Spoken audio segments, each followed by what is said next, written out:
गर्मियों की धुंधली शाम थी। आसमान पर बरसात से पहले वाली घुटन पसरी हुई थी। शहर की ऊंची इमारतों के बीच खड़ी नूर फातिमा अपनी बालकनी से दूर तक देख रही थी। चेहरे पर एक हल्की सी मुस्कान थी, वो मुस्कान जो सिर्फ मेहनत के रंग लाने पर आती है। कुछ ही दिन पहले उसने अपनी कंपनी का अपॉइंटमेंट लेटर साइन किया था। सीनियर प्रोजेक्ट मैनेजर नूर फातिमा। उस कागज को देखते ही उसे वो रातें याद आ गईं जब बिल भरने के लिए वो देर रात तक फ्रीलांस काम करती थी। किताबें, फाइलों का ढेर और एक छोटी सी स्टडी लैम्प, ये सब उसकी मेहनत और तन्हाई के गवाह थे। और आज वही लैम्प उसके कमरे में रोशनी से ज्यादा फख्र के साथ चमक रहा था। तभी मोबाइल की घंटी बजी। हेलो नूर फातिमा, तुम्हारी आवाज से लग रहा है तुम बहुत खुश हो। कोई अच्छी खबर? उसकी दोस्त आलिया की शरारती आवाज आई। हाँ यार, प्रमोशन मिल गया, अब मैं सीनियर प्रोजेक्ट मैनेजर हूं। आलिया ने खुशी जताई, लेकिन साथ ही फिक्र भी जताई। माशा अल्लाह, मुबारक हो। लेकिन नूर, खुशियां सबको नजर आती हैं, उन्हें ज्यादा दिखाना नहीं चाहिए, लोग नजर लगा देते हैं। नूर हंस पड़ी। अरे ये नजर वजर सब अंधविश्वास है। लेकिन दिल के किसी कोने में हल्की सी चुभन जरूर उतर गई। नई सफलता, नई नजरें, कंपनी ने उसके लिए सक्सेस पार्टी रखी। नए सूट, नए झुमकों और आत्मविश्वास के साथ नूर फातिमा जैसे ही हॉल में दाखिल हुई, तालियों की गूंज उठी। चेहरे अलग अलग भावों से भरे थे, कुछ में खुशी, कुछ में जलन। उसकी सहकर्मी सना, जो खुद भी इसी पद की ख्वाहिश रखती थी, मुस्कुराते हुए बोली, नूर फातिमा, आज तुम्हारी कामयाबी सबको हैरान कर रही है। बात मीठी थी, मगर आंखों में कुछ और था। नूर ने सिर्फ मुस्कुराकर शुक्रिया कहा और आगे बढ़ गई। बेचैनी की शुरुआत पार्टी के बाद अजीब सी परेशानियां शुरू हो गईं। उसके नए सूट पर दाग लग गया, ईमेल्स लेट जाने लगीं, प्रेजेंटेशन में गलतियां होने लगीं।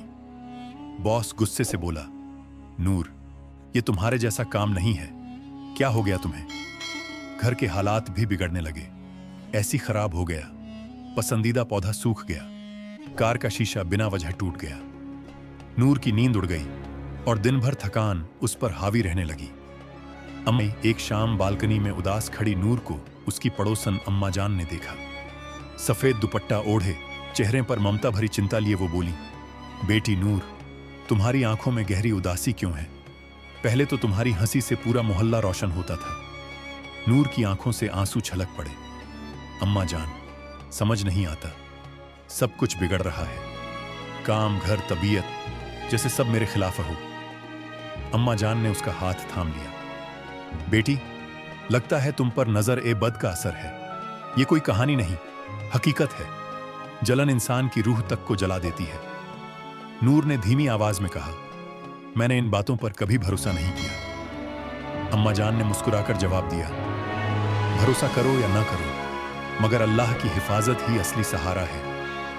रोज सुबह शाम सूरह फलक, सूरह नास, सूरह फातिहा और आयतुल कुर्सी पढ़ो। घर में दम करो और ये दुआ पढ़ो, अऊज़ु बिकलिमातिल्लाहि ताम्माति मिन शर्रि मा खलक। याद रखो, हसद करने वाला खुद अपनी आग में जलता है। तुम्हारा काम सिर्फ अल्लाह से पनाह मांगना है। उन्होंने उसके माथे पर दम किया। नूर ने महसूस किया जैसे दिल से कोई बोझ उतर रहा हो। नई रोशनी अगले ही दिन से नूर ने अम्मा जान की बातें अमल में लाना शुरू किया। रोज कुरान की तिलावत, दुआएं और दिल से अल्लाह का जिक्र। धीरे धीरे हालात सुधरने लगे। पौधा फिर से हरा हो गया। ऑफिस में प्रेजेंटेशन फ्लॉलेस होने लगी। बॉस मुस्कुराते हुए बोला, नूर, अब तुम वही हो जो हमारी टीम को चाहिए थी।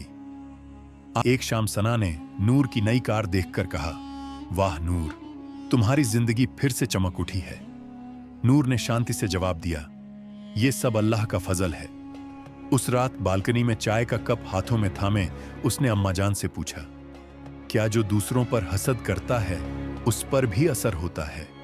अम्मा जान ने गहरी नजर से कहा, हां बेटी, जो दूसरों की रोशनी से जलता है वो अपने ही दिल में अंधेरा उगाता है। हमें चाहिए कि उनके लिए भी दुआ करें। नूर फातिमा ने मुस्कुराते हुए सोचा, कामयाबी दिखाना गलत नहीं, लेकिन उसकी हिफाजत दुआ से करना और भी जरूरी है। यह कहानी सिर्फ नूर फातिमा की नहीं, बल्कि हर उस इंसान की है जो मेहनत और तरक्की की राह पर चलता है।